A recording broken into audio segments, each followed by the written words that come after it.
How about a Coppola quick facts? The original title of this film was Night of the Apache, which makes about as much sense as naming it Firebirds. I don't know. They don't even go in at night. It's during the day. Yeah, I was going to say, there's maybe that would have way too hard to film. Yeah, I was going to say, maybe they're like, yeah, let's turn it all to day shots. Maybe that's why the entire second act was him learning how to see in the dark. And they just threw that out like they threw out every other fucking plot thread. Don't rape me. Okay, you can rape me. It's not rape if I say yes. You can't go on the mission. Okay, you can go on the mission. Yeah, when did that happen? Anyways, never mind. He watched the video of them flying together, and he was like, "Oh, you're good at flying. I forgot. I forgot even though I hired you. You're 40. You're washed up. You're an old man. Dog. Grandpa. Get out of here, Gramps." This was released in some countries as Wings of the Apache. It's just they don't have wings. About this movie is dumb. This was shot primarily in Arizona, if you couldn't tell. Mostly in the Tucson area, with some scenes shot at Fort Hood in Texas. And then some of the exterior shots of Fort Mitchell, which isn't real, by the way, were filmed at Pima Community College in Tucson. And then the inn where Billy and Preston go is actually the Tack Room, which is also in Tucson, which was a 5-star restaurant at the time. All right. They have good sangria, I bet. Yeah, I'm sure they do. Sangria Day. We can't go anywhere. We can't fight the terrorists. It's Sangria Day. We got to go AWOL. Sangria Day. Yeah, I was going to say.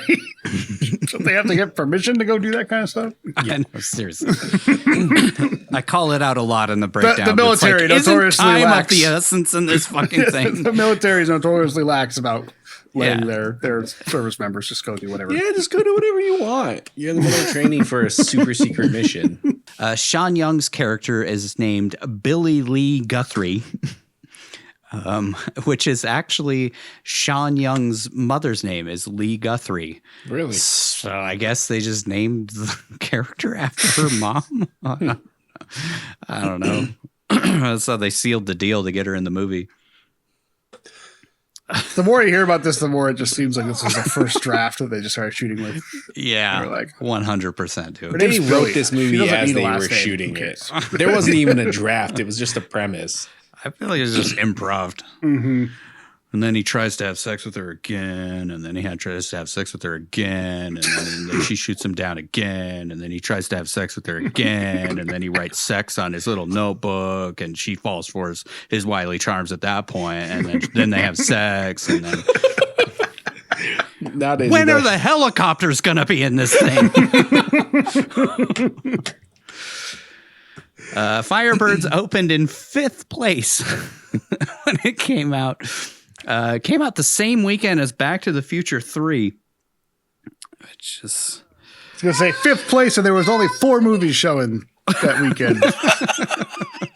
Somehow it came out below all of them. I don't know. This movie was, of course, just ripped apart by the critics, who infamously called it Top Gun with helicopters, because that's exactly what this is.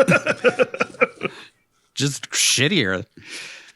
Roger Ebert in the Chicago Sun-Times offered a particularly negative review, commenting, "It was tempting to say that I might have liked this movie more if I had never seen Top Gun. But the fact is, if Top Gun had never been made, Firebirds would still have seemed like a completely ordinary movie." I can attest to that because I haven't seen Top Gun. Have you never seen Top Gun? Wow. I've seen like half of it, and I got so bored that I stopped watching it. It's hard to watch now. I don't think the first movie holds up. Just watch Top Gun 2. Yeah, I heard that's great.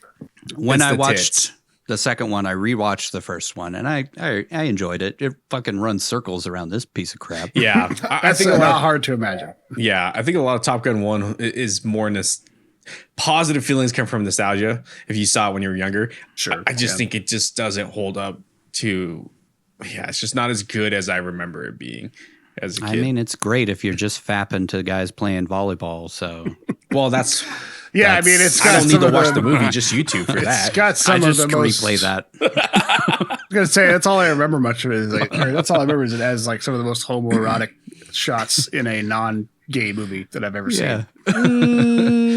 I But I guess that think was the that's a 80s. pretty gay movie, like gay positive movie. Yeah. All right. They were definitely bisexual, at least bisexual. At least that's what You I tell can myself. say that, but Nigel and I can't say that. I should say not that there's anything wrong with that. I just found it fairly interesting for how popular that movie is. When I finally watched it, I was like, Yeah. I thought you said you hadn't watched it. I've seen like half of it. Okay. I said I got seen the bored and volleyball turned it scene. off. Gotcha. Yeah, once the And the volleyball shower scene was scenes. done, I was like, I don't need any. I got all I need out of this movie. I watched it till I came and then I turned it off, just like everything else like that. Play it with the boys. All right. Time to turn this off. This movie sucks. I've seen Kenny Loggins in concert. Does that count? Yeah, actually, yeah. That's like Wow, majority yeah, of pretty watching much. Top Gun. Yeah, that you've kind of watched the second one too. Yeah, pretty much, yeah. Ebert continued, the aerial sequences in Top Gun are so superior to the confusing helicopter battles in this movie. There's no contest there. I was really left unmoved by it. That was Ebert's nice way of saying, fuck this piece of shit. I was left unmoved by it. The Deseret News critic Chris Hicks wrote that the film's predictability isn't the worst of Firebird's problems. The dialogue is so hokey, you'll have a hard time not laughing out loud, which I definitely did several times. Did I say dialogue? Make that pontificating sound bites. He further expanded on his viewpoint, saying, the most obnoxious aspect of Firebirds, however, is how everybody tells Cage's character how wonderful he is at every opportunity, including Cage himself, who has a big scene in a chopper simulator where he screams, I am the greatest, after every target he hits. They really ripped Nick a new asshole in this. I just decided to just kind of push those to the side, and I agree. And we're gonna do the same through this. Yeah.